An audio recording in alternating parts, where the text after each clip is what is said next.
Tez. Welcome to the TezDown.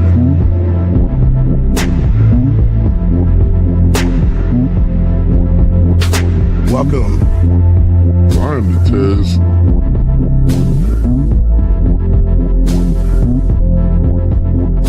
Mic check 1 2. Welcome.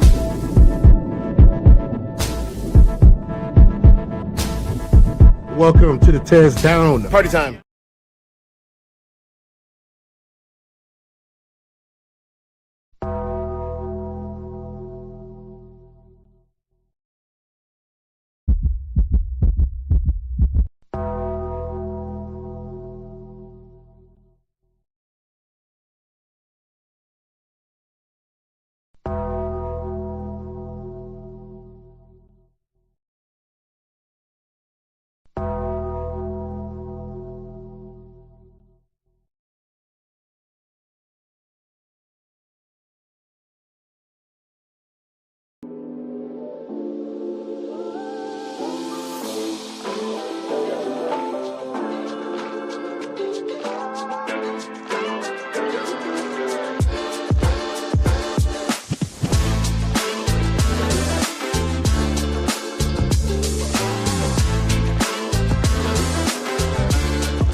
Welcome to the TezDown. It's Thursday and it's good to see you guys. I am happy to see y'all today.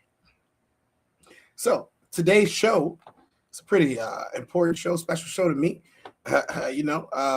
There's so many different things that have been going on in this world that we're living in, and there's so many differences of opinions that have been happening.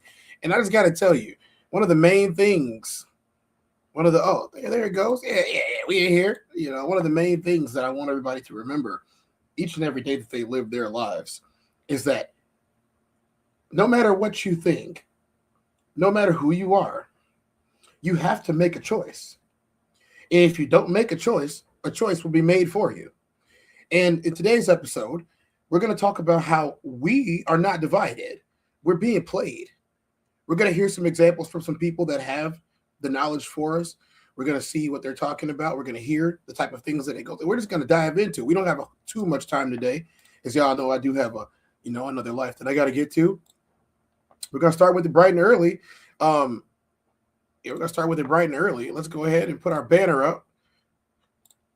Is it party realignment? Is it the farce? Tell us what happened here. Tell us who did this to us and why we feel the way that we feel about this particular issue. And when I say we, I mean the collective we, not the royal we, but the collective we. Let's get into it. If we were to wipe the slate clean and to create a system of governance that really centers people of color, particularly Black, Indigenous, and other people of color, what system would really lift up those voices to make sure that those concerns were heard? The right to vote is a fundamental bedrock of American democracy, and it is a crucial tool in the ongoing battle against systemic racism. The biggest problems in Metro Atlanta, specifically areas with higher Black populations. As the primaries have highlighted, race is certainly a factor in our election system. Is this truly a government by the people, for the people? And if not, could a more representative, multi-party democracy help get us there? The two-party system in the United States, we believe, is a major contributor to structural racism. George Chung runs More Equitable Democracy, a nonprofit focused on racial equity in elections. He says that our winner-take-all system, dominated by two main parties, has historically underserved communities of color. Really, there is one party that is just generally hostile to anything related to racial equity and believes, generally speaking, that they have no way to attract more votes of color. So they just pretty much do anything they can to undermine the participation of communities of color. And then the other party pretty much can say, we're here for you, we're not them, we're better, so who else do you have to vote for? And so that creates a really untenable situation where people of color feel like they really have no choice.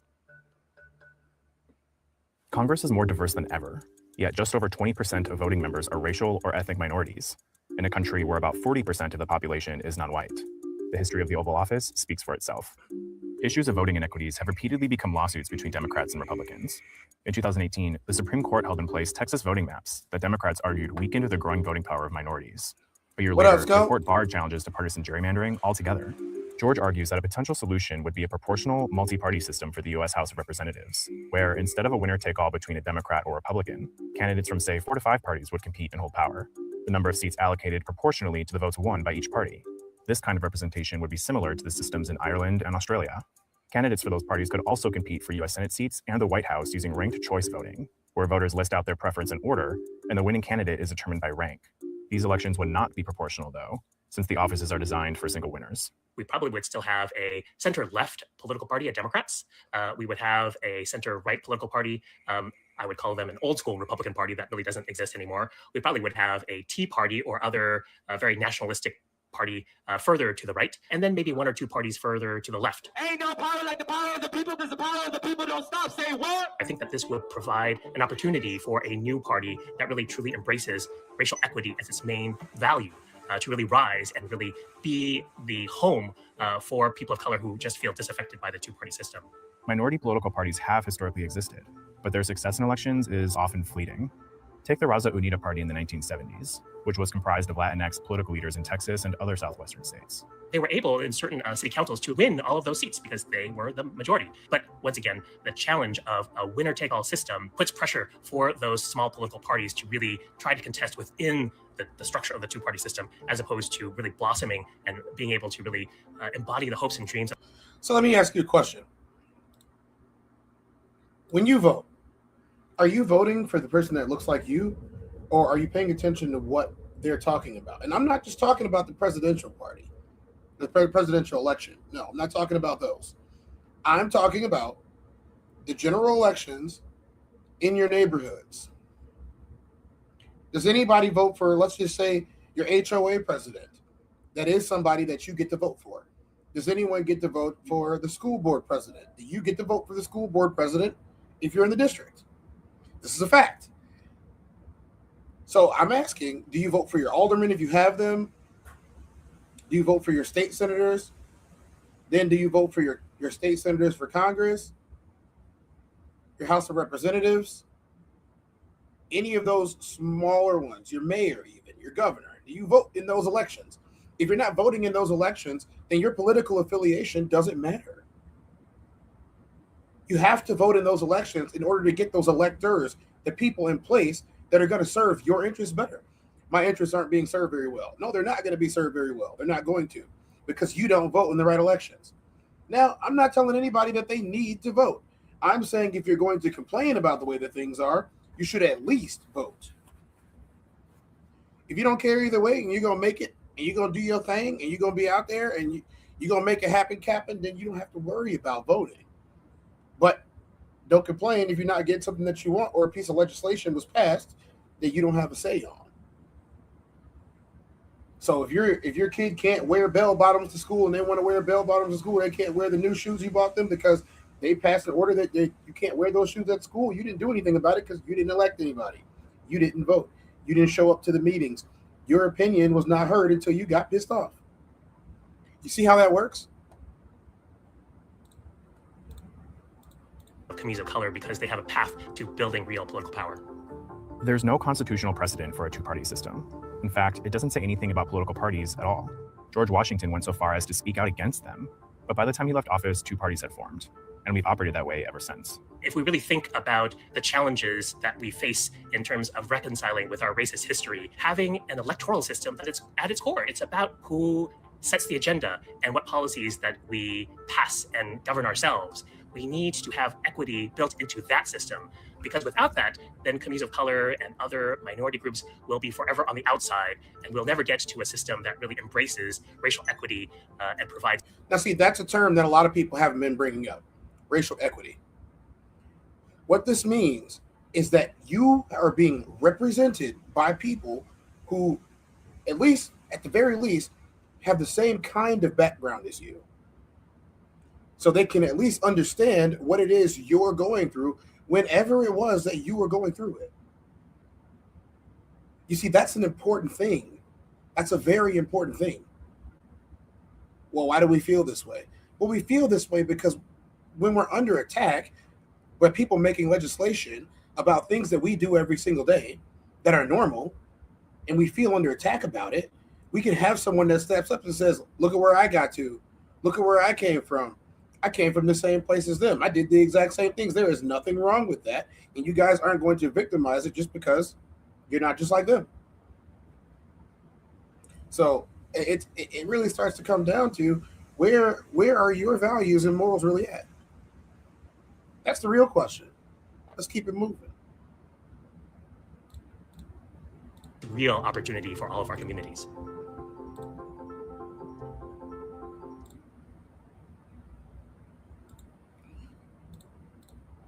So we want to have opportunities in the communities that we are a part of. How would you like it if your child or your wife or your husband, how would you like it if they went somewhere and someone told them, hey, you got to go all the way back home because you don't have the right haircut? You would think, well, this is 2026. What do you mean I don't have the right haircut? And they're going to say, no, go home.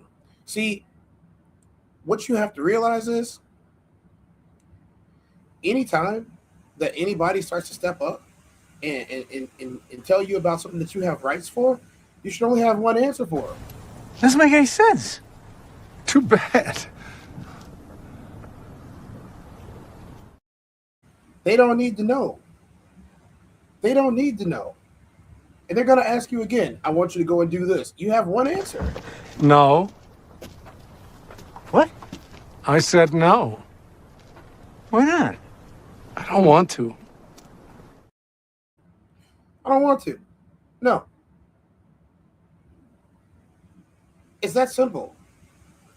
Go out, get your people in office, gain racial equity so that decisions can be made that are going to benefit not just your party, not just your people, but the people around you too. Now, I totally understand being selfish. I totally understand that. I'm not going to tell you not to be selfish. I'm not going to call you names for being selfish. I'm just going to tell you that, remember, the tables do turn, always, and they flip over too. So I think the verdict's a little bit still out on this, on the flipping of the party, so we're going to have to watch another video to see what they're talking about. Today, let's see what's going on with the two-party system. The American Republicans are considered the conservative party, and the American Democrats are considered the liberal party. But if you talk about the Civil War or the 1960s, suddenly the Republicans are the liberals and the Democrats are the conservatives, and everything in between. Ah, so you're telling me that there was a party realignment. As you guys can see from the lovely ticker that we have right there, just sitting right on the side, party realignment, is it the farce? You see, one of the stories that's being told, especially in Black America today, is that, well, the Black people started the Republicans. It was those other people that started the Democrats. Y'all supporting them Democrats instead of these Republicans over here. Well, see, I don't support either one of them. I'm not a Republican. I'm not a Democrat. As far as I'm concerned, they're on the same team. As far as I'm concerned, they're on the same team. But for the purpose of American politics, in today's society, we're going to give you a little bit of background on party realignment and how this happened. Between then and now seems to be a confusing mess. So why is this? Did the parties just suddenly switch platforms at one point? A lot of people seem to think so, and often the debate seems to be focused on why and when they switched. But there might not have been a real party switch at all, at least not in the sense that many seem to describe. What we tend to find in the narrative of the party switch, and even in the narratives of party switch deniers, is the viewing of American history through a fairly narrow perspective, concentrated on racial politics, specifically as it pertains to the South and the African American population. What this does is it chops out a great deal of context and the wider picture of American political evolution. This is to say that the general understanding of the so-called party switch is a bad oversimplification that only causes more confusion, with both Democrats and Republicans today who don't understand their party's roots, blaming each other for the mistakes of the past, and finding themselves totally lost on the real history. So neither party seems to understand what it was developed for. So you would think that if neither party understood what it was developed for, neither party really stands for anything. Because how can you stand for something if you don't have a foundation? Well, you probably could stand for a little bit, but the ground would be very squishy. You start to sink in and, maybe topple over. Sounds familiar to anybody? Am I painting a picture that everyone can appreciate? I hope so. Of how they ended up where they are today. So in this video, we're going to clear up some of the confusion of the party switch. Hello audience, Mr. Z here with another video for you. If you're new to the channel, welcome. We have videos just like this every week, and believe it or not, only about 25% of you watching are actually subscribed to the channel right. Political parties, we must go into a brief bit of American history. In the year 1492, assuming you're familiar with the prevailing currents of politics in the European kingdoms of the time. Alright, in all seriousness, probably the core of misunderstanding surrounding what happened to the parties is the nature of the party system in America itself. Actually, we'll break this up into 3 factors, and number 1 is how the parties work in America. Many will assume, even here in the States and in contemporary times, that because we have 2 parties, there are only ever 2 major schools of thought in American politics, even across the span of history. That the Republicans have always been about X and the Democrats have always been about Y. That the conservatives of 1800 were identical in their views to the conservatives of today, etc., etc. This is false. At virtually any given time in American history, there are many different competing ideologies vying for power, and often these are a manifestation of regional desires, varied cultural values, and competing lifestyles among different American groups, what we'll refer to as ideological blocs. This is the second major factor, and we'll touch on it momentarily. We put together a video on the different nations of America that you can check out after this video, and I have plenty of videos talking about how different regions and cultures in America have always had their own unique and diverse interests rooted in their differing cultures and circumstances. But to not get too far off that topic, because of the 2-party system, what you will commonly see is these multiple distinct factions form coalitions represented by the larger parties. One might say the Republican Party is merely the conservative party, but in reality it is a mishmash of isolationists and warhawks, common farmers and elite Wall Street investors, populists and elitists, big government and small government people. They all have different visions for what they want America to be, yet for some reason come together behind one party. Same goes for the Democrats and their factions, and I've got a video on that too for anyone who wants to. I got this blown up for a reason. So as you can see, there are several factions on both sides in this 2-party system.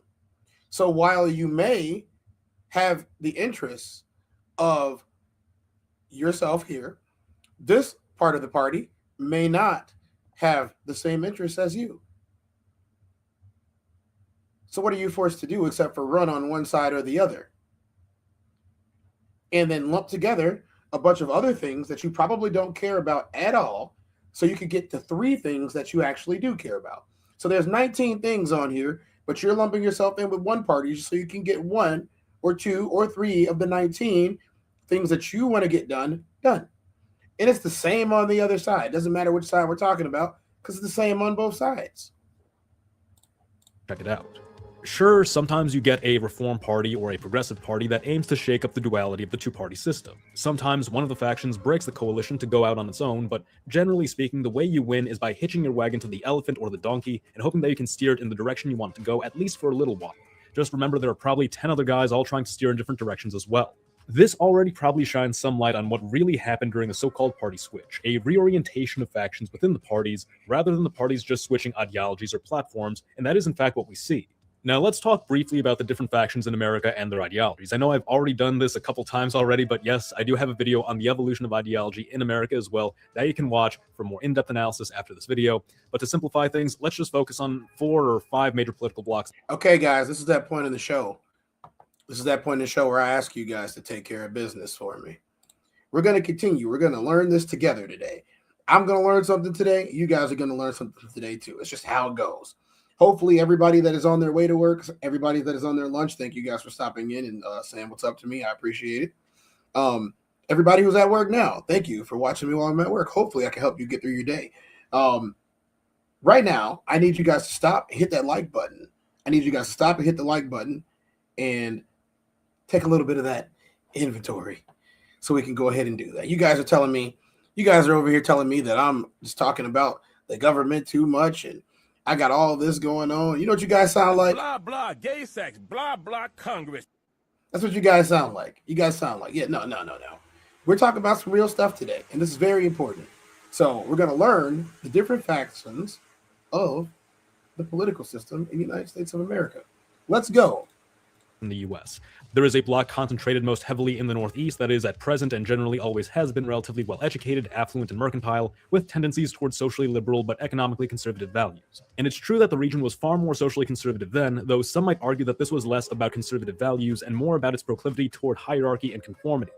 In the South, you of course have a large bloc which has historically always supported political decentralization, small government, militarism, or war hawkism, and up until relatively recently, the more rural and agricultural character of the United States, with a tendency towards socially conservative values. The relationship between the white and black population in America has also always been of major interest to the South because more than any other region, it held the greatest concentration of the African American population.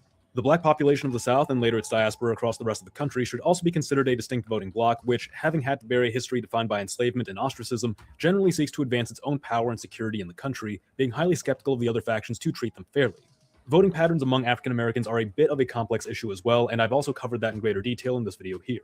We'll keep this from getting too complicated and just point out that the Midwest and Appalachia are two other key voting blocs heavily defined by their proclivity toward labor policy.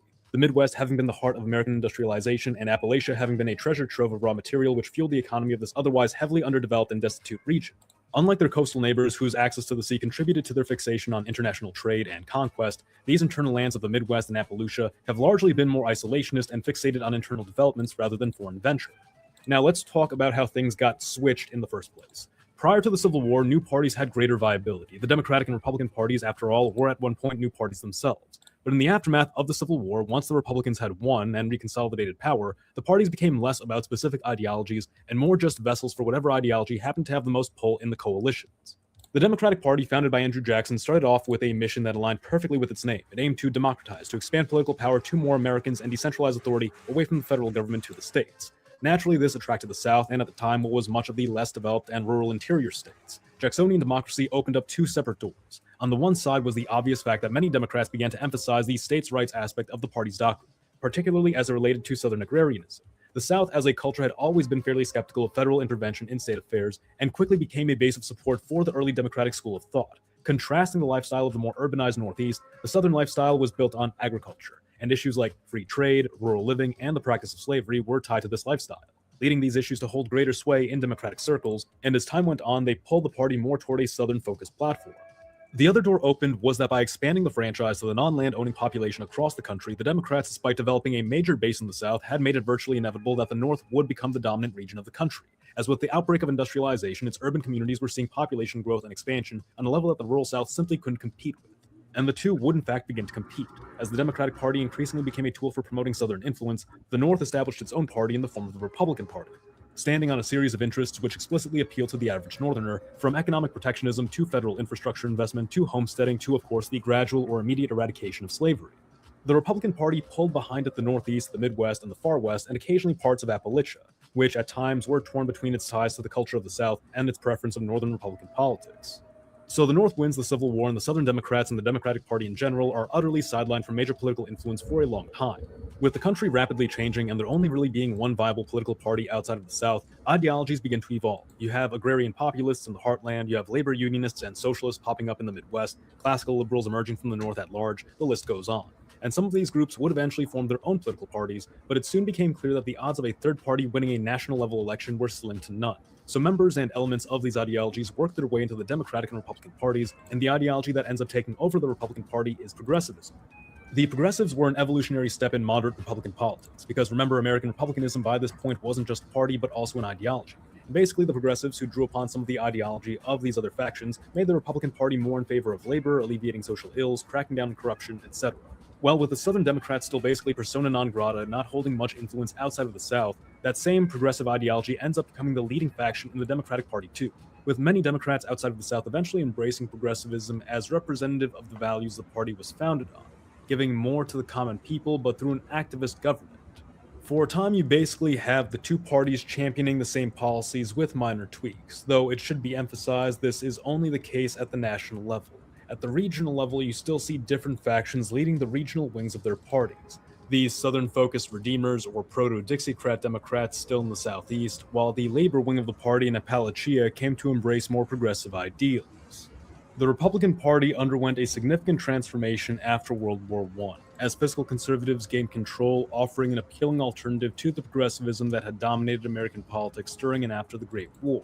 This new direction attracted support from the pro-business Northeast and West, as well as isolationist regions in the Midwest and interior, all seeking a break from the progressive policies they felt had overstayed their welcome. Meanwhile, the Democratic Party continued to develop its brand of progressivism, which led to a massive resurgence as Republican reputations suffered under the weight of the Great Depression.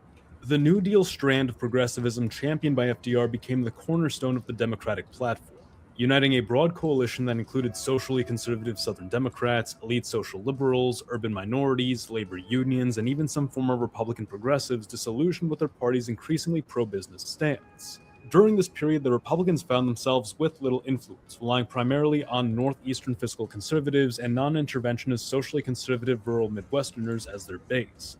Even the one Republican president elected after FDR's passing, Dwight D. Eisenhower, was highly sympathetic to New Deal policies, signaling just how much the political landscape had shifted.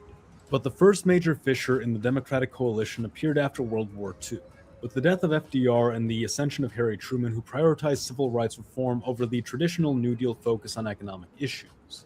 This shift created tension with the conservative Southern base of the party, which had long been loyal but now felt alienated by the push for racial integration. Of course, racial issues had always been a major cornerstone of Southern ideology, and this had been a breaking point for them. In response, Southern Democrats began fielding independent Dixiecrat candidates to challenge the party, signaling their growing discontent.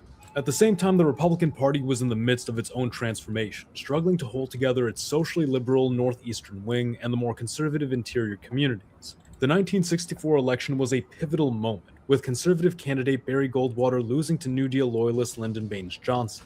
However, this loss revealed an opportunity. For the first time, the Deep South, the states of Louisiana, Mississippi, Alabama, Georgia, and South Carolina, all voted Republican, drawn to Goldwater's opposition to the Civil Rights Act, which he argued was unconstitutional. Now, unlike Dixiecrats like Strom Thurmond and George Wallace, Goldwater's stance was genuinely rooted in a belief in limited federal power, not opposition to civil rights per se. Yet many in the South interpreted his position as a coded endorsement of the resistance to civil rights. Now, here's the thing. I wouldn't say that it was very coded at all. If you oppose civil rights, you oppose civil rights. And that's really what it is. And obviously, if you have a central figure that's a part of a party that opposes a major central idea of the party, you're probably going to have a party switch or a party flip. And people are going to leave the party, and that comes down to party realignment. That's how it starts. Appeal to constitutionalism, a strategy not unfamiliar to the South from its antebellum defenses of slavery, resonated not only with Southerners but also with conservatives across the country. The vast majority of conservatives in the country could certainly get behind constitutionalism, and the Republican establishment recognized that this was an opportunity to court the South by promising more states' rights and challenging federal civil rights laws, a move that could potentially realign the South with the Republican Party for the first time since the Civil War. However, this was a delicate balancing act, as the party still needed to retain its liberal northeastern base, which largely supported civil rights. The Republican strategy of compromise reached its zenith under Richard Nixon's administration. Tricky Dick. Tricky Dick. Y'all know what Richard Nixon was, don't you? I know I ain't got to say it again. You better learn how to lie like me. I'm going to find me a white... Richard Nixon let y'all know he wasn't playing around. Lie to him right now.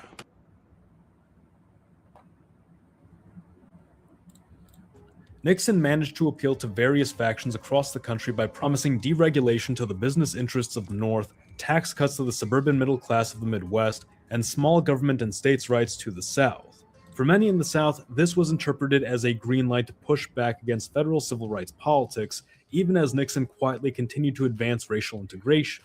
By the time of Ronald Reagan's presidency, this compromise strategy and its ideology had fully crystallized. solidifying the Republican Party around capitalism, small government, conservative Christian values, and an interventionist foreign policy under the banner of neoconservatism. Oh, so you mean to tell me that this didn't happen until the 70s? Wonder what else happened in the late 60s and the early 70s. Pop quiz for anybody in the chat. Can y'all tell me what happened in the late 60s and the early 70s? I know a lot of what happened in the 70s. Yes, blah, blah, gay sex, blah, blah, Congress. Yeah, a lot of that. This looks like that's still going on today. Wonder what would cause the parties to start flipping in the 70s. This approach locked in the South and the Great Plains as reliable Republican strongholds, while gradually alienating the socially liberal Northeast and Northwest, as well as the labor-focused Midwest.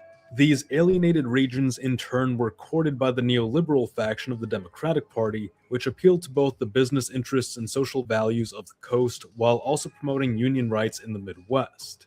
The urban minority vote remained a strong base of support for this new Democratic coalition, setting the stage for the political realignment that would persist for decades. This realignment shows that while on the surface the political parties appear to shift, in reality the underlying ideological blocks remain remarkably consistent, even as they themselves evolve over time, and it's because of this evolution coupled with major events and developments that you see not party switches, but changes to how different ideological blocks vote, placing more of their support behind one party or another, and in turn compelling the party to place greater emphasis on one issue or another to maintain its base. A fascinating thing, though, is how the creation of these coalitions actually impacts the development of various ideological blocks. For instance, the Republicans in the process of courting the South came at this with a mindset of, we don't condone what the South might do with small government, but look, we're pushing for civil rights more than ever before. We just want it to be done locally. And gradually it seems the Southerners really began to believe that too. What might have started out, at least on the part of the South, as a ploy to perpetuate a struggle against civil rights policy, turned into a genuine desire for small government, now often, but certainly not always, detached from racial issues. Today, most conservative Southerners focus on gun rights, school choice, and religious expression, downplaying or even denouncing policy relating to race, which has previously been fundamental to Southern ideology, even going so far as to see Southerners critique other groups, including African Americans, for resorting to racial and identity-based politics. One of the key... Here's the funniest thing about this. You are victimized and villainized for resorting to racially based politics, except that's how everybody else votes. That's how everybody else votes everywhere. All over the world. The people who are allowed to vote based on what's good for their home and their people. So you're asking me to vote against what's good for me and my people. You want me to join one of these sides when neither one of these sides gives a crap about me. Neither one of them did. And they're saying, "Oh, we're not asking for that." And I'm just like, "You did." And I'm just like, "No, we didn't." And I'm just like, "You did." And every time they're just like, "Oh, I don't understand why you don't want to do this." And I'm just like, "Because you want me to go outside of what's good for me and my house." And they're like, "No, we didn't." Yes, you did. Yes, you did. Yes, you did. I don't understand why anyone doesn't see what they're doing right in front of you. Anytime they tell you to put on a blue shirt or a red hat or anything like that, they're manipulating you. You see, we are, me, you, and anybody else, we're not divided. No, we're not. No, we're not. We are manipulated. And it's really easy to see it once you start looking for it. You see, anytime they start saying, "Well, you're black, all black people should," "Oh, you're black, all black people should," and especially if it's not coming from a black person. But the worst part about all of this is that nowadays, the people that we got going on right now, they are getting paid to tell us to do things that are actually counter to what's actually good for us in our community. That's what they're doing. That's what they're doing. At each and every single time. And I'm just like, Doesn't make any sense. Too bad. every time. Every time. Every single time. So you got to start asking yourself these questions. You really do. Why would someone get me to vote against what I know to be good and right for my family? Why would someone get me to say, well, oh, there's 1,000 other things on this ticket that they want to push, but I should vote for them because I don't know, I'm blue today.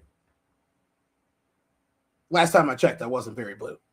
Last time I checked, I wasn't very red. Last time I checked, I'm brown.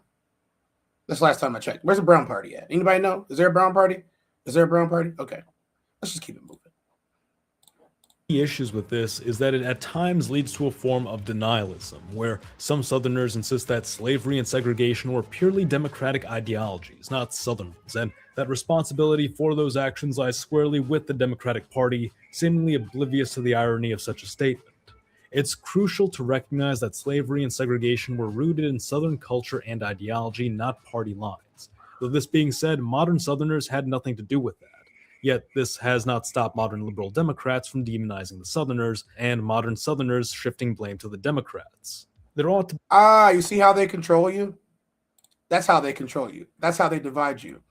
You take a group of people that had nothing to do with anything at all, you put them in the center of it, you focus on it, and they say they're the ones that are doing this to you. It's them over there. The whole time they are robbing you blind. They're robbing you blind. There's nothing you can do about it. They got you. They got you already. They got you. All you gonna do is scream. And that's it. Yeah, Negro. That's all you had to say. be an honest recognition of the past and simply moving forward from that instead of this blaming game of who was really at fault. The consistent thread is that ideological blocs like the South and its preference for small government remain steady trends across history, while the two political parties, at least since the Civil War, have really just been vessels for those ideologies, and the party loyalty of these blocs is what actually shifts and switches, with these blocs sometimes coming together to create a new national ideology, which in turn contributes to the gradual evolution of the blocs and their ideologies. A new national ideology. Sounds very familiar. Some people might say that was very MAGA-like. Hey, but you know what? I just know a little bit about politics. But it's cool. I just know a little bit about it. Okay, guys. The verdict is still a little bit out, so we're going to move forward a little bit, and we're going to talk about this. So the whole basis of most people's political ideology is two things: rights and economy. Rights and economy. Well, in the economy that you live in today, can you ask yourself a couple of questions? The first question that you want to ask yourself: am I making enough money for the amount of work that I'm doing?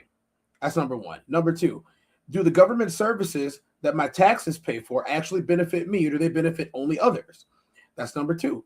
And number three, are the taxes fair compared to what everyone is receiving, whether that be public works, whether that be the space program, whether that be national health care and which way that you're getting it, or whether it just be something as simple as the school system? Those are all the questions that you want to ask, but those are related to how you vote. But the major one that we're going to focus on now, that we shifted away from the political parties, the two-party flawed system that we have, is your money and how you make it and when you make it and how long you spend making it. And if you got to get up every day and you got to go as hard as you can. Nobody wants to get up and go as hard as they can for minimum wage. I'll tell you that right now. There are people who would do it. I am a person who has done it in the past. I know, right? It sounds crazy, but I have done it. When I needed a job, I took a job, and I worked, and I made some money, and then I got up out of there when the time was right. Wasn't too long, wasn't too short. I had a goal, and I reached it.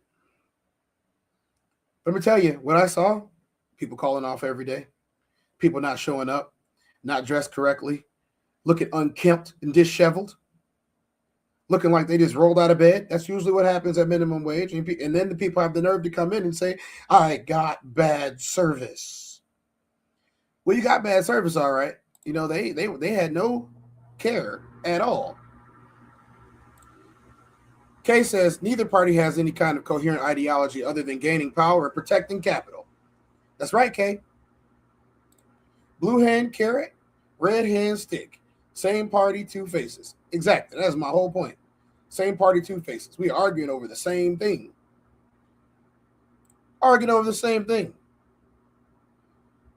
Next in line for today on the TezDown, we got, boom. When did hustling get toxic? When did it get toxic? Does anybody know? We need to find out. Slaves worked. Let's see what we can find out today. This is going to be wild.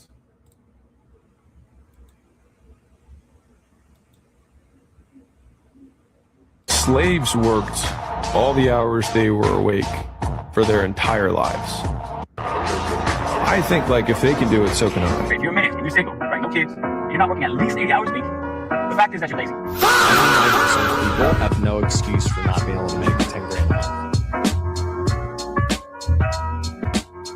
There's somebody living on I celebrate capitalism. $1 a day in Africa is getting up in the morning and saying, I'm going to be Bill Gates. That's the motivation Only everybody thing needs. If money is evil, then that building is hell. This is the most obnoxious group of money-hungry, low IQ, high energy, jackrabbit, fucking wannabe, big time, small time, shit talking, bothersome, irritating bunch of motherfuckers I have ever had to endure for more than 5 minutes. Dropshipping, affiliate marketing, stock courses, and other internet side hustles have become staples in our modern lexicon. It seems like all of us know at least one person who has started an e-commerce business, YouTube, OnlyFans, or any other avenue of non-traditional income online. Most people don't want to admit it, but the mass influx of people trying their luck online hasn't come from nowhere. In the quest to defeat hustle culture, people have run to other avenues that perpetuate the same systems that they're against. Hustle culture can be defined as the glorification of working very long hours in hopes of reaching one's Let's go through it again, y'all. Hustle culture is a societal phenomenon that glorifies overwork and prioritizes productivity and success above all else. It often promotes the idea that one must constantly hustle and grind to achieve success, and that rest and relaxation are signs of weakness and laziness. No, everything in moderation. Now, I realize that a lot of people aren't built like me. I get that. I realize a lot of people aren't about to get up in the morning and say, we're going to go to the gym. Not only are we going to go to the gym, we're going to come back, we're going to make something healthy, and then we're going to start editing. Not only are we going to come back to the gym, make something healthy and start editing, we're going to wash our laundry. Not only are we going to wash our laundry, we're going to get up, we're going to start making something healthy, we're going to wash our laundry, and we're going to make sure that everything that we're doing for the rest of the day is productive. And then we're going to clock in. And then after we clock in, we're going to do it again. And then we're going to take a nap for 4 hours, 5 hours if you're lucky. Get up and do it again tomorrow. Now, let me tell you, there is a recipe for getting somewhere. It might not necessarily be the recipe for success that everyone thinks that it is, but it is a recipe for getting somewhere. Does it tire you out? You bet your bottom dollar. You bet your bottom dollar that it tires you out. Repetition helps you after a while, but you still are going to need to rest. You still need to find time for yourself. You're still going to need to say, well, okay, I did this for 6 straight days. Day 7, I need to take a break. Day 7, I need to chill for a little bit. Otherwise, my heart's going to give out. Otherwise, those types of things. You need to take a break sometimes. Even I might go a month without taking a day off, but I'm still going to get my days off. And then I might go 2 weeks where I'm like, I'm leaving the country and I'm going to hang out somewhere. And I'm going to have a good time. And I'm going to not worry about nothing that's going on at home. It's necessary. It really is. It's necessary for your life. Professional goals. It also goes hand in hand with extreme materialism and neglect of hobbies and relations outside of work. People who are deep into hustle culture typically live up to the 9-to-5 worker stereotype. They deal with imposing bosses that they work very hard to impress, work longer hours in the pursuit of having more income, and constantly seek new ways and avenues to accumulate more wealth, moral or not. Now, this is not to be confused with people who need to work longer hours to pay for necessities. Hustlers do extra work to satisfy and maintain luxury lifestyles that they seek out, whether or not they get it. And the truth of the matter is that only the survivors glorify hustle culture. In this day and age, you've probably heard people on social media discussing escaping the rat race, not being a 9-to-5 slave, Matrix, and other main character feel-good speeches and think pieces. Nobody wants to take orders from higher-ups for their entire lives, especially while not being given a sufficient standard of living. However, most of the solutions marketed to the working class are just hustle grind set ideals wrapped in sugar-coated social media posts and news articles. If you need 3 extra streams of income to live comfortably, you're not escaping the matrix, you're buying your way out. A lot of people have subconsciously realized this truth, but instead of falling into hustle culture directly or simply going off grid, they migrate to finding side hustles online. Internet money and get-rich schemes seem lucrative to the average person. Making YouTube videos for money or upselling sweatshop products for a higher profit from the comfort of your own home seems easy until you learn the logistics, effort, and survivorship bias that permeate these areas. It's easy to buy into the fantasy of dropping out of high school to day trade when you don't know that the dudes taking pictures of their sports cars get $20,000 from their parents. It's also easy to claim that you hate the Matrix and rich elites while you use sweatshop labor to sell fitness yoga pants for profit. After all, it's better than working a dead-end job that you hate, right? The problem that arises, however, is that these side hustles are still products of hustle culture. The fear-mongering of the average work life in the United States and the neglect of wealth hoarding and inequality has led to a disconnect in our view on the value of our own labor and our relations with fellow humans. Hobbies are turned into methods of profit while the pursuit of money is prioritized. All of these aforementioned factors, including hustle culture, are normalized due to the refusal to critique capitalism and the eventual monopoly of assets by bigger fish in our economy.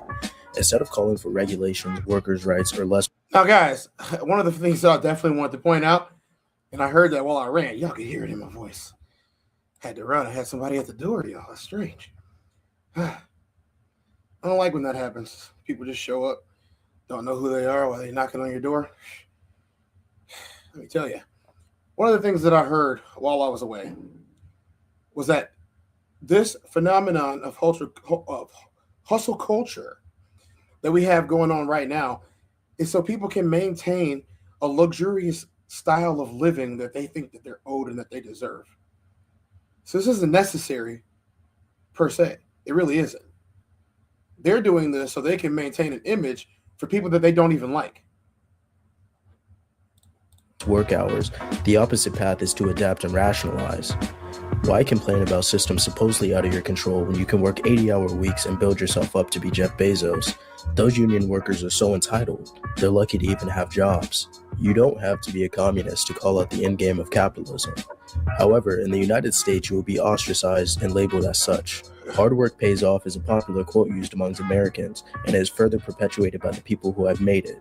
Just as rich celebrities thank God for their blessings, the high rankers of capitalism thank the system for allowing them to obtain a mass amount of assets and power. When working class people take these billionaires at face value, we decide to fight and toil to be among the 1%, rather than realizing that we hold all of the economic leverage. Unfortunately, the fantasy... So just like we talked about power yesterday, it seems that we hold the economic leverage.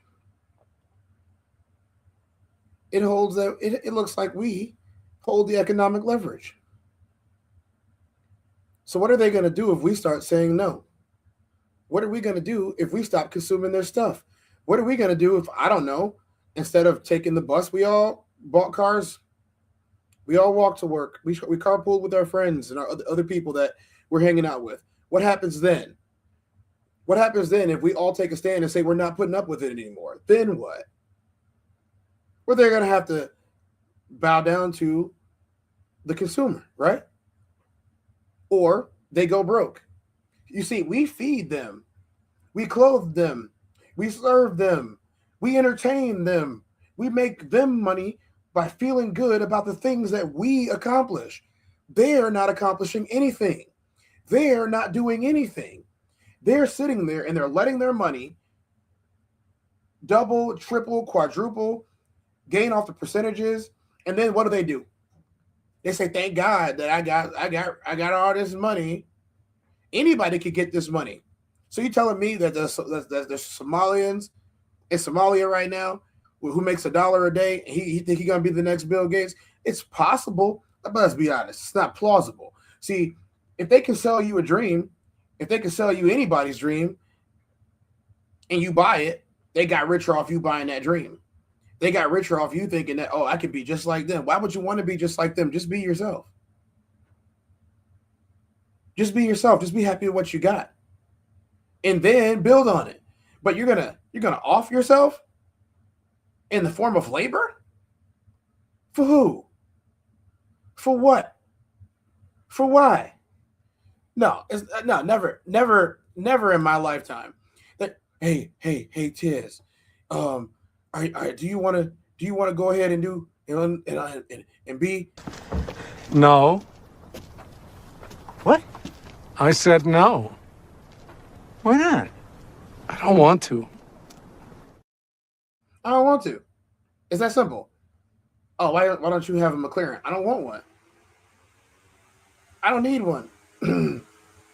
It doesn't make sense for me to have one right now. It doesn't. What do you want? I mean, I kind of got everything that I need right now. What do you want, though? I mean, I'm not really focused on that because for so many years, I was focused on the things that I needed. And now that I have what I need, I kind of just am appreciating it. That doesn't mean that I don't want more. It doesn't mean that, I don't want to go out and continue creating or getting bigger or, I don't know, quitting my day job. That would be great. That is the goal, but it's not the goal at all costs unless it's the goal at all costs. There are certain costs that I'm not willing to pay, but I am willing to pay a great cost. I'm not going to sell my body parts. I'm not going to do anything crazy like that. I wouldn't do anything like that. I'm not going to sell anybody else, but I will lose a couple hours of sleep. You know what I'm saying? Be reasonable, people. Always going to the extreme about everything. You have the power. You have the power as a collective, especially. Of making it from nothing and having your hard work and side hustles pay off is more alluring in this day and age than uniting with your fellow workers and risking your workplace image. The crabs in a bucket mentality that comes along with hustle culture has also been disastrous. People in the same income bracket argue and fight over who's lazier based on standards set by the rich. Of course, the problem isn't your greedy boss/CEO cutting corners for profit. It's your neighbor who gets unemployment checks because they pay more than a full-time job does. When Elon Musk takes money from the government to make shitty promises, Tesla, Cybertruck, boring tunnel, free speech Twitter, he's a genius. But when a working class person games the system, they're a leech. As Marx once said, it is not the consciousness of men that determines their being, but on the contrary, their social being that determines their consciousness. While hustle culture may have initially promised success and achievement, its impact on a generation cannot be ignored. The relentless pursuit of productivity has taken a toll on mental health, work-life balance, and personal fulfillment. It is crucial for individuals to reassess their priorities, redefine success on their own terms, and prioritize their well-being above all else. Instead of adapting and slaving away for a system that's rigged against the common citizen with no capital and connections, we should be more mindful of the power we have together. Thank you for watching and tuning in. Subscribe and comment. So, guys, I mean, the verdict is pretty much still out, but not to me. I think this is how it should go. You want more stuff? Go work harder. That's how it should go. You want more stuff? Go work harder. But the stuff that you are paying for and the way that the country is set up, you are entitled to the things that you pay into. You pay into Social Security. Yes, you do. Yes, you do. You pay into healthcare. Yes, you do. Yes, you do. You pay into the roads. You pay into the schools. You pay into the space program. You pay into all of these things. There's nothing that's saying that you can't audit the people that have your money. There's nothing saying that at all. I just want to know why, you guys won't say the same thing that I do. Why don't you go do this then? No. What? I said no. Why not? I don't want to. I don't want to. I'm not gonna. That's just how it works. I mean, you know what happens next, right? You got two choices. You can either go ahead and use that thing or I'm going to take care of you. And everybody going to be sitting there worried about what happened to you. And I'm just going to be standing there the whole time while they doing this. The entire time. The entire time. I don't care. Let's hear from the people right here. Let's go ahead and see what they got to say. We got some comments in here. What's up, Classic? How you doing? What's up, Classic? What's up? What's up, Conversations with South Rain? We got Joe Jet in the building. What's up, Joe Jet? We got the ones from there from K. Conversations South Rain said Vietnam and feminism.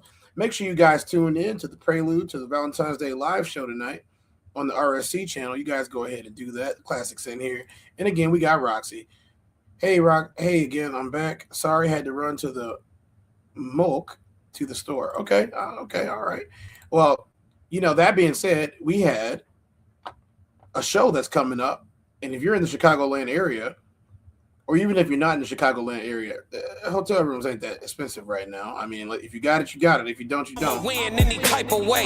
That's a parlay you could take to them. I'm having that aura. I got that glow. They hate it worse when they know that you know. Walk in the room like I'm covered in gold. I used to suppress it, was about to implode. I used to suppress it, was about to explode. Sore thumb in the room everywhere that I go. Black sheep for the fam, used to think something was wrong. Took a little time to realize I was chose. Took a little time to realize I was special. Ever since birth, been a cold under pressure. Wanna be great, gotta do a little extra. That's why I grind with obsession. Everything about me irregular. Everything about me is pressure. Maximum effort. No box left unchecked on the checklist. No stone left unturned. Mash on the gas and etc. Or farming hoe, I'm up in rank. Step in the room, they paved the way. I get treated like a milli tank. Southpaw like I'm really tank. I do things that they really can't.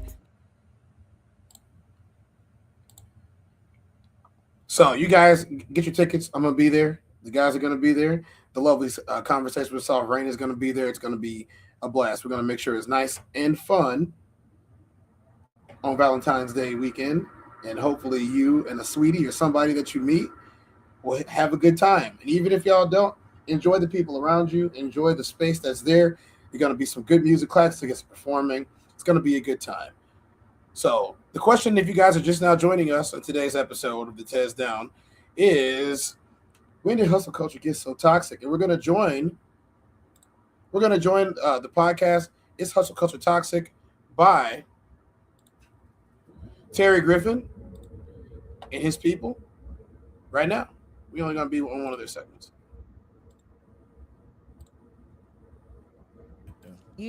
But us, we're like, oh, we can make money off. And you got to remember, though, in other countries, their food is not as processed as our food is. Yep, exactly. Right. So they tend to live longer than we live because they're eating better and they're taking care of themselves better.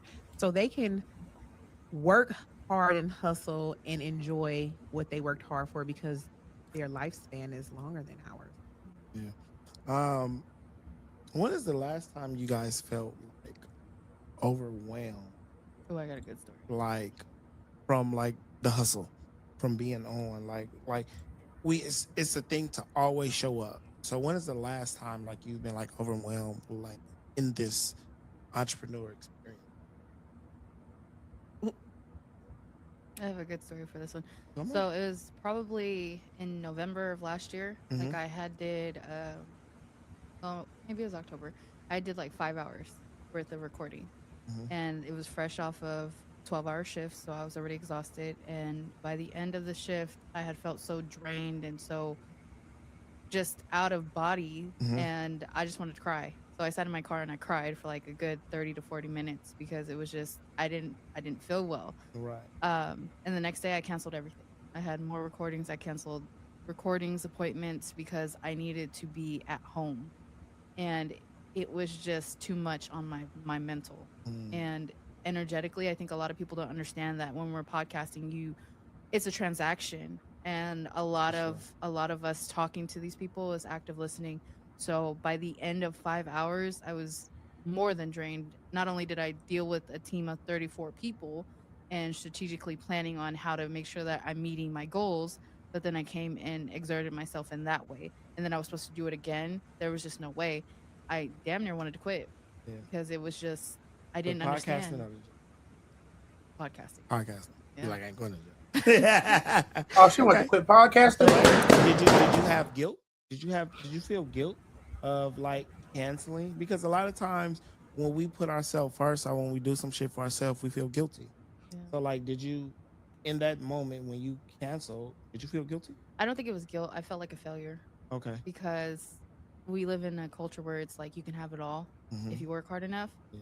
So I felt like I failed. I'm very competitive at that. So it was really just a shot to my ego because I like to stay on top of podcasting. I like to be in my realm. So for me not to be in love with it at that point, it was really heartbreaking. So it's hard to choose yourself in that lane. All right, ladies. But it's hard to choose yourself, though. just after the holiday time. Okay. November and December have been the busiest months for me as far as business, going to events, holiday parties, galas, mixing and mingling, and still talking to clients throughout the day. Like, if I could sit here and think about the number of people that I've talked to in the last 60 days alone, is well over 100 people.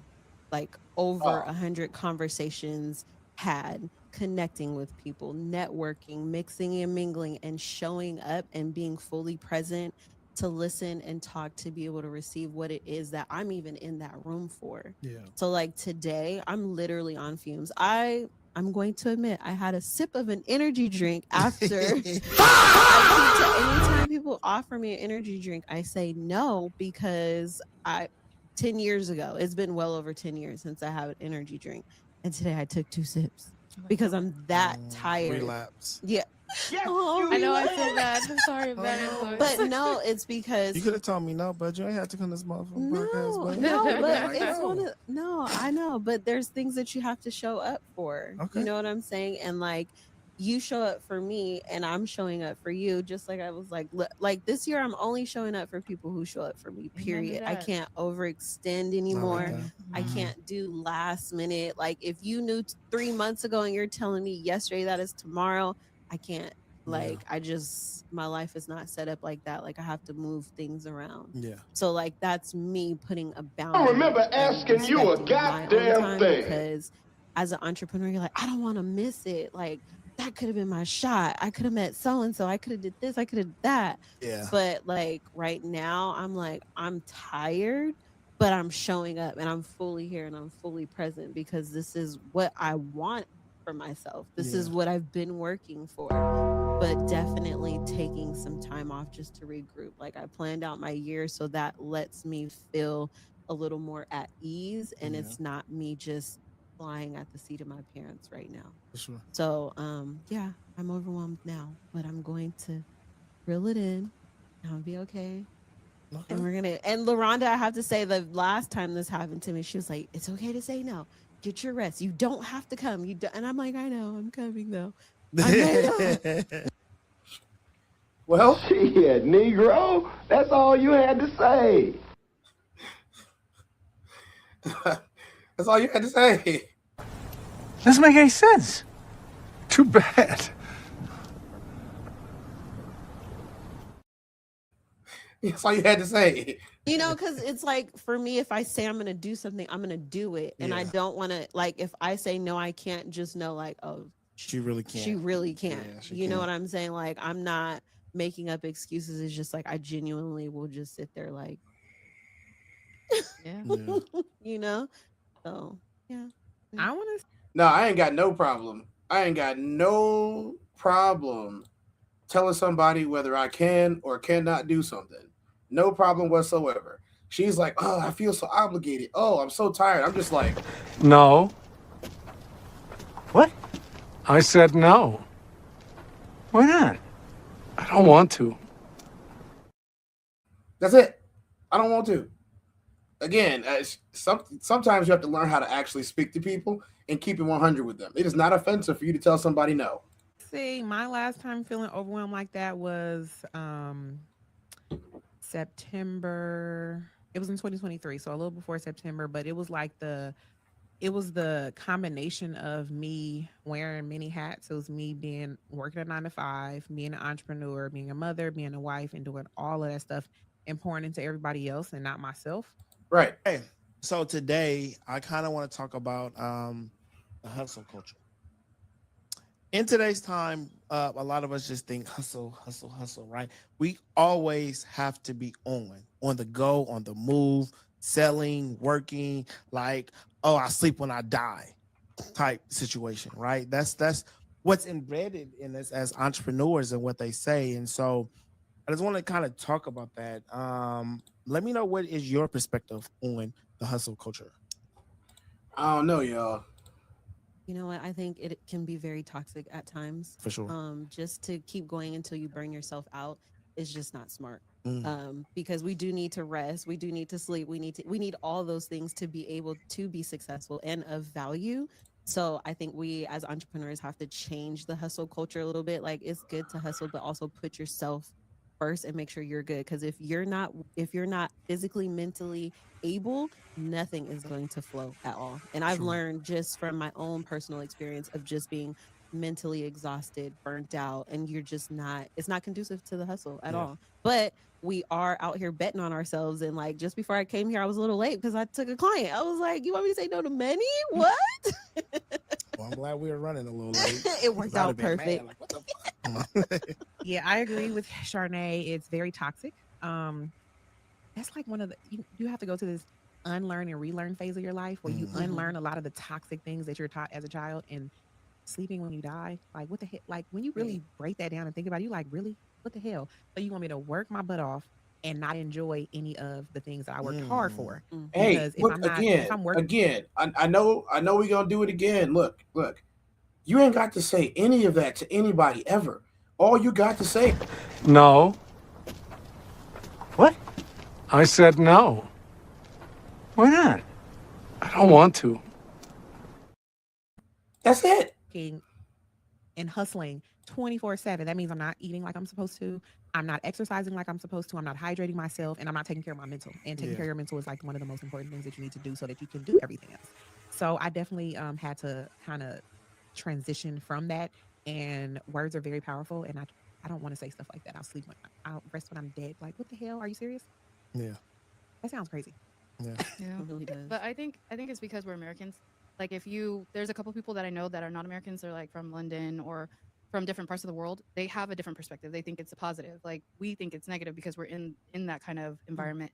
But in other countries, they don't have that accountability, the work ethic. So they think of it as a pro. Whereas we're capitalistic society where it's work, and all about money. So I think the pro in that is we know how to hustle. Like, you can go pretty much anywhere and learn how to build a business and pretty much work your way up through whatever struggles you might have. In other countries, it's not so. Like, people are stuck in their classes and there's not a lot of room for growth. So yes, I think it's toxic, but I also think it has a pro. Like, if you were to move out, that's why a lot of people, they are so successful when they move overseas, because they have that hustle mentality and it's cheaper overseas. I think even moving out of state lets you know. We are in California. The hustle is real out here. We can go somewhere else and literally build cities with these mindsets and be successful and make it look easy. Because I've gone places and I'm just like, y'all really need to have this. It should be this. Why aren't you doing this? These people want this. And it's like, they're comfortable with where it's at. Like, but us, we're like, oh, we can millennial.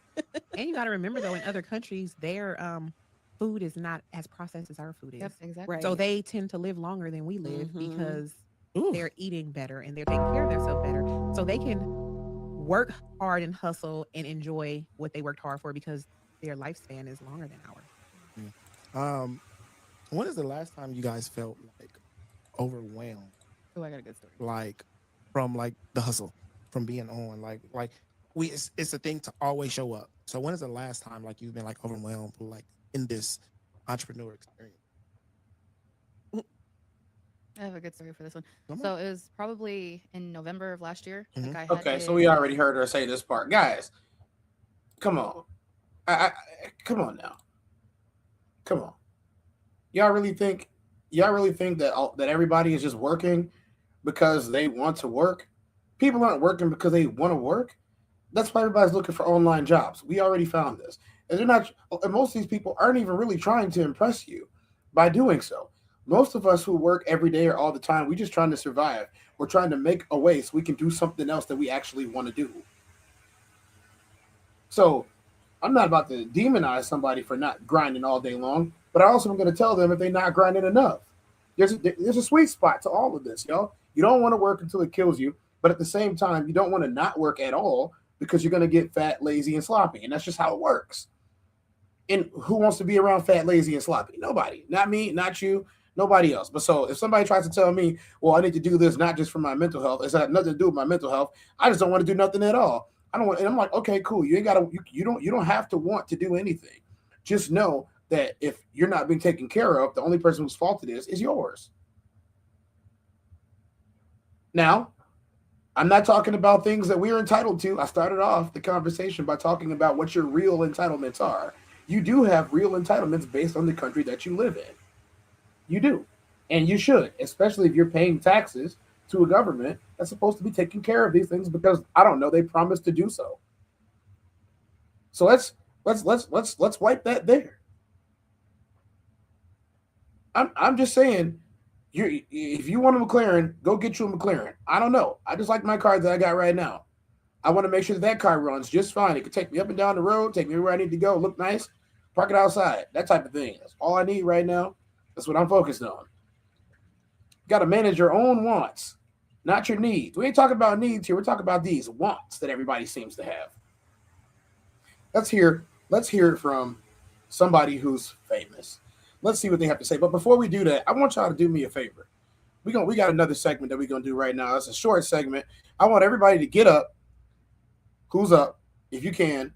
If you sit in a chair, I want you to just start stretching. Let's stretch. Let's promote some good health today. Stretch those fingers. Get that neck right.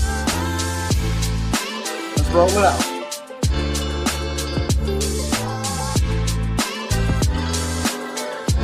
Get them arms over here. Yeah.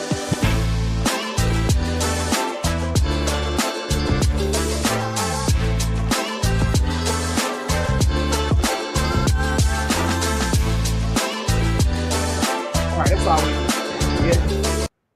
All right, that's all we needed for that. Hopefully y'all are stretched out. I'm stretched out. I'm loose. I'm limber. I'm ready to go. It's time to tack the second half of our day today. That's what I want to do. That's what I got to do. I got stuff to do right up after I get up out of here. So let's move right on. Lotto has something to say about being rich. Let's see what it is, since don't nobody know about being rich. Don't nobody know about being rich. Is it greed or is it ambition?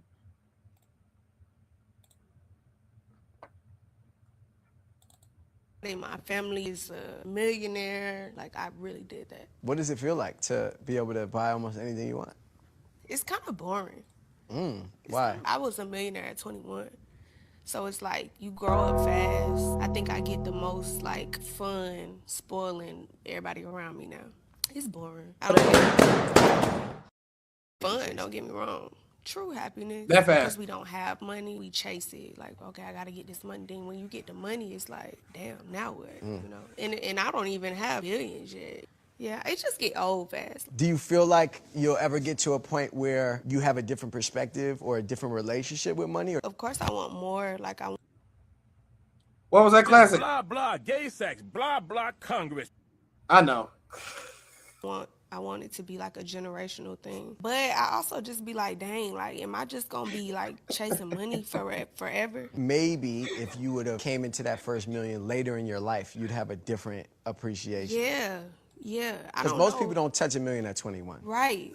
Like, I don't know if it's, I mean, obviously it has its pros, but I don't know if it's the best thing for a 21-year-old to be seeing that much money that fast. Like, it kind of takes away life's experiences, like, to come up, you know what I'm saying? Yeah. Yo, I'm gonna play it one more time for y'all who missed it. Nobody in my family is a millionaire. Like, I really did that. What does it feel like to be able to buy almost anything you want? It's kind of boring. 21. So it's like you grow up fast. I think I get the most like fun spoiling everybody around me now. Yes, it's boring. I don't think that's what everybody should be chasing. What like, should it's people be fun, chasing? don't get me wrong. True happiness. Because we don't have money, we chase it. Like, okay, I gotta get this Shit, Negro. That's all you had to say. and I don't even have billions yet. Yeah, it just get old fast. Do you feel like you'll ever get to a point where you have a different perspective or a different relationship with money? Of course, I want more. Like, I want it to be like a generational thing. But I also just be like, dang, like, am I just gonna be like chasing money forever? Maybe if you would have came into that first million later in your life, you'd have a different appreciation. Yeah. Because most people don't touch $1 million at 21. Right. Like, I don't know if it's, I mean, obviously it has its pros, but I don't know if it's the best thing for a 21-year-old to be seeing that much money that fast. Like, it kind of takes away life's experiences, like, to come up, you know what I'm saying? Well, I mean, I don't know. What do y'all think? You think it takes away from that? You see it takes away from that? I don't think so. I don't. I think that you appreciate what you appreciate when you appreciate it.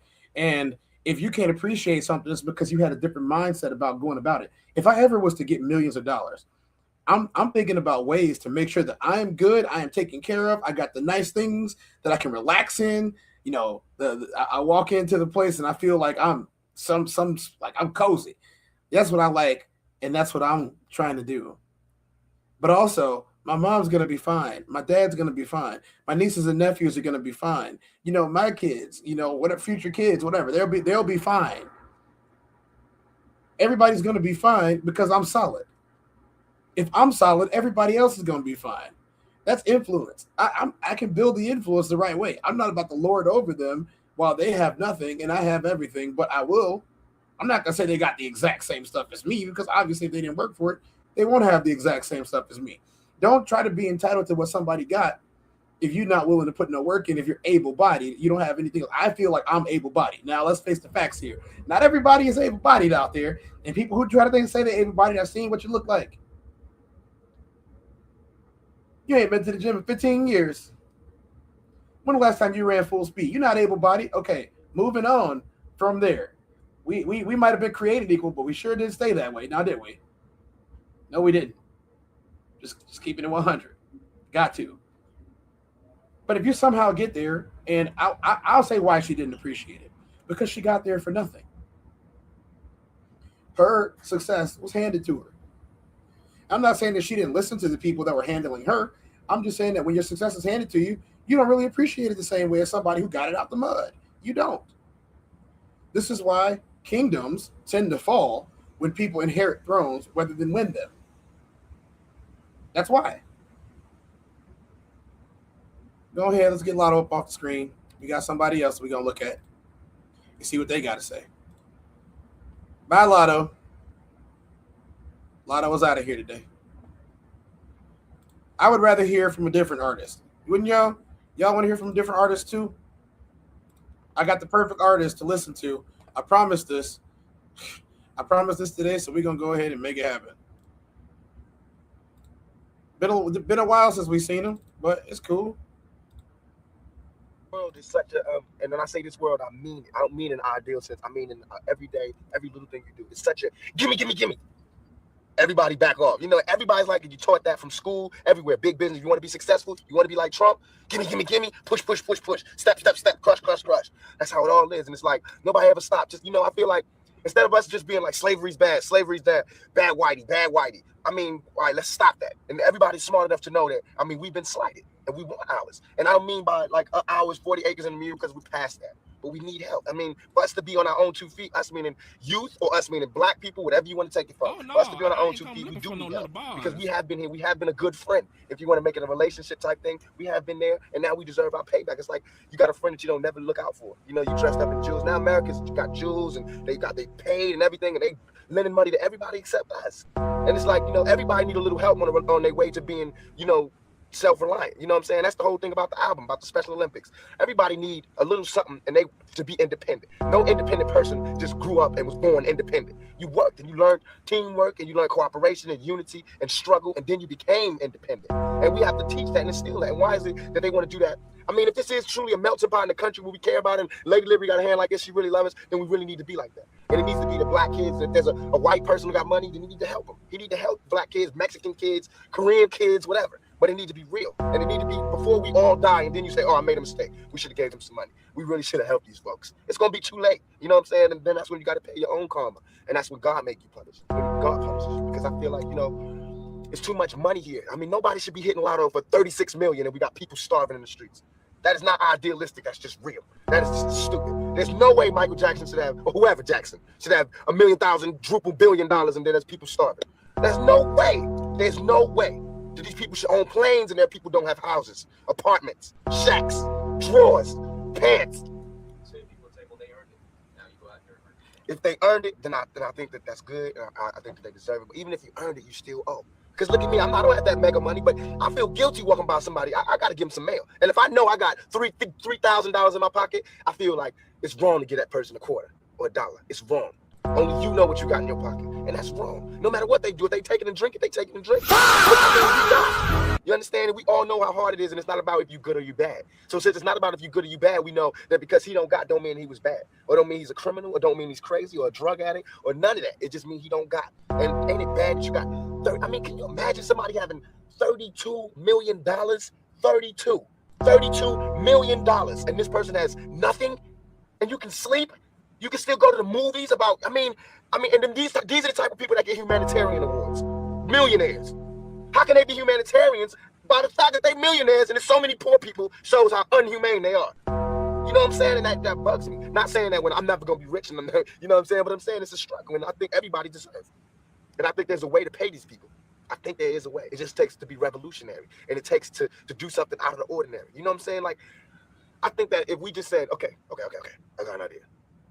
No more porno buildings. You know what I'm saying? Let's build houses. Or no more polo games. Let's build houses for poor people. You know what I'm saying? Or look, okay, I know you're rich. I know you got $40 billion, but can you just keep it to one house? You only need one house. And if you only got 2 kids, can you just keep it to 2 rooms? I mean, why have 52 rooms and you know there's somebody with no room? It just don't make sense. No. It don't. And then these people celebrate. What? I said no. Why not? I don't want to. Christmas, they got big trees, huge trees, all the little trimmings. Everybody got gifts, and then somebody's starving. And they're having a white Christmas. They're having a great Christmas, eggnog and the whole 9. That's not fair to us. Hey, yo, shout out to Tupac, wisdom from the grave. So that interview was taken over 25 years ago, over 30 years ago. That interview was taken, and what's changed? Anyone? Tupac said that it's greed. It's not ambition. It's greed. Yes, it's okay to have great things. You can have a mansion. You can have a nice car.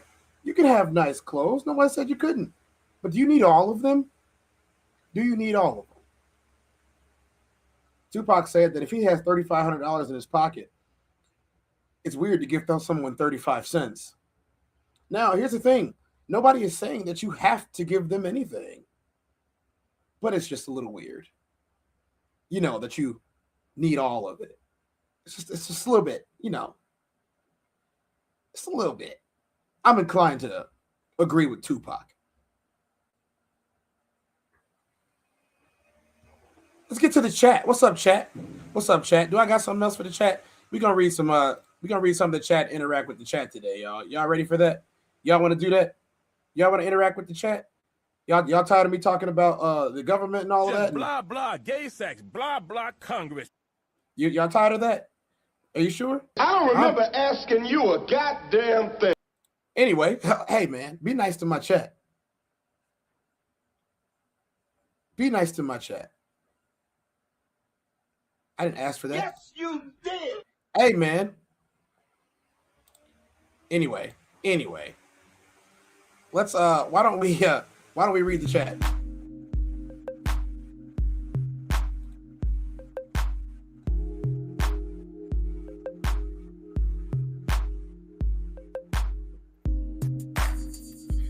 Conversations with Soft Rain said, one thing that I have learned in the last month, sometimes you have to make that decision to choose you first. Can't pour from an empty cup. That's 100% right, Soft Rain. You got to be able to fill up your own cup. You can't worry about what everybody else is doing if you're not taken care of. You can't do that at all. Let's get to the next one. All right, we got... Y'all are funny in this chat. I got to figure... Okay, Uncle Plug is next. Uncle Plug said their eyes are bigger than their stomachs, grinding and hustling for others instead of their self. That's crazy work. I'm inclined to agree with that. I hustle for me. If you're with me, then the side effects of the hustle will benefit you as well. Hey, tell them. Black Mona Lisa in the building. What's up, Black Mona Lisa? Good to see you in here. She said, I'm late. It's okay. It's recorded. You can watch this at any time.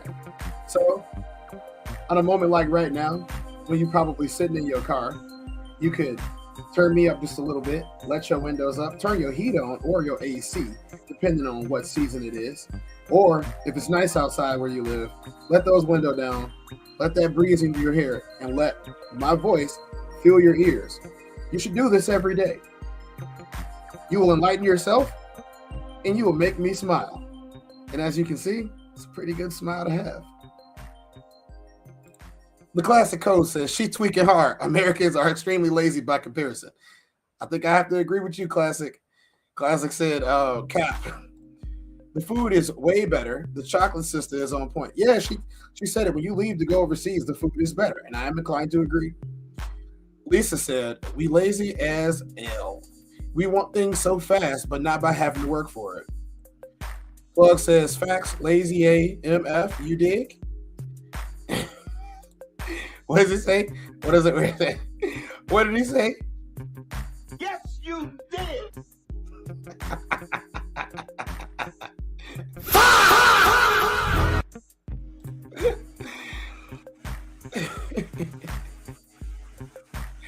Conversation Soft Rain said, it is classic. I know someone that went overseas and they didn't change their diet at all, still consumed some foods and lost weight. Had better labs too. Yeah, 100%. Every time I leave, I feel better coming home.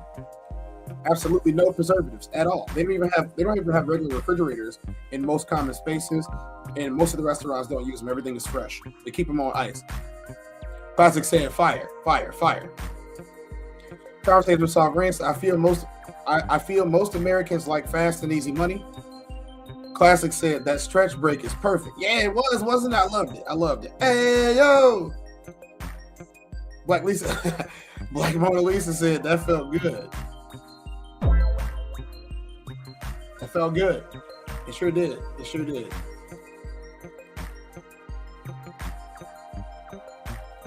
Uncle Plug said for sure. Classic Code said, I'm all stretched out. It's crazy, blood. It's crazy. Just blah, blah, gay sex, blah, blah, Congress. Hey, that's what we talk. Every time. He said, pause. Black Mona Lisa said, yikes. So Irene said she needed that. Glad we could be of service today. He said, I see you, Tess. Understood. All right. Plug, what's up with the BTC today? Okay, y'all had a Bitcoin story. We can skip right over that. It's going down. It's going down bad. Bitcoin is taking a tank today. It's crashing hard. Rob, our FRC, welcome to the chat, Rob. More relevant than ever. If there was any change, it was for worse. Conversation with Soft Rain said, I would think that as long as the person with the money was doing some charitable work, then who am I to count their pocket? I don't remember asking you. I'm kidding. Shit, Negro. That's all you had to say. That's all you had to say. Joe Jet says, the change has been the gap between the haves and the have-nots. The elites get richer and the middle class shrinks. It leads to the old Europe elites. Lords, which is current day companies and government. Don't tell them nothing that they don't want to hear, Joe Jet. Don't tell them nothing that they don't want to hear. They'll be doing that now. So what's the verdict? Is it greed or is it ambition? I'm here to say that the jury might still be out, but I've made my mind up. I'm not greedy. I'm ambitious. And if you're greedy, I'm gonna have to decline. I'm gonna have to decline if you're greedy. I think it was an excellent show today. What y'all think? I think it was an excellent show today. I had a good time. One more time for those people who didn't know that we had a show coming up next weekend. I'ma win any type of way. That's a parlay you could take to them. Having that aura, I got that glow. They hate it worse when they know that you know. Walk in the room like I'm covered in gold. I used to suppress it, was about to implode. I used to suppress it, was about to explode. Sore thumb in the room everywhere that I go. Black sheep for the fam, used to think something was wrong. Took a little time to realize I was chose. Took a little time to realize I was special. Ever since birth, been a cold under pressure. Wanna be great, gotta do a little extra. That's why I grind with obsession. Everything about me irregular. Everything about me is pressure. Maximum effort. No box left unchecked on the checklist. No stone left unturned. Mash on the gas and etc. Or farming hoe, I'm up in rank. Step in the room, they paved the way. I get treated like a milli tank. Southpaw like I'm really tank. I do things that they really. Yo, one last time for everybody. Show up to the show. We're going to have a good time. Y'all are going to have a good time. And then hopefully in a perfect world, y'all leave the show after having a great time. You feel what I'm saying? Y'all have a good time after y'all had a great time at the show. Before I sign off of here, I want you guys to do personal inventory. And I'm asking, you can say whatever you want to say about it. You can let me know that it's not for you. If it's not for you, just say so. No. What? I said no. Why not? I don't want to. So, I mean, you guys make your minds up. You heard it from Tupac. You heard it from Tupac. That was over 30 years ago, and Tupac was trying to let us know this beforehand. I don't have to do any craziness. I don't have to be crashing out. It's the truth. Listen to what Tupac said. Look at where the life ended up getting him anyway. And it's kind of funny that every time somebody starts talking like that, that's what happens. They can't get all of us. They can't. So what do? They divide us. We're not really divided. And that's the verdict today. We're not really divided. We're being played like a fiddle. And they let you know immediately. They come at you just like this. Oh, no, I ain't come looking for no little bars. I ain't got no milk, no cookies, nothing. I came looking for man. Hey, they let you know. They let you know. So, without further ado, I am Tez. I'm 2-4. I hope the stretch was good for you as it was for me. Always is. I hope it was. I hope it was, though. But let me let you know, it always is.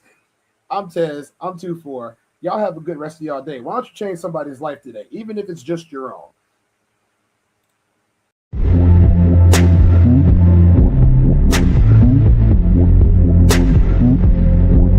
I'm the Tez.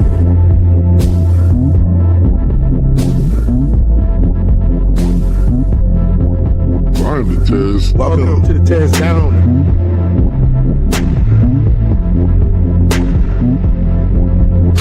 Welcome. I'm the Tez.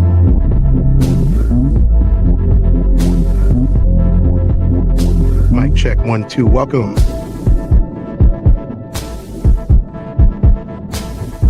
Welcome to the TezDown. Party time.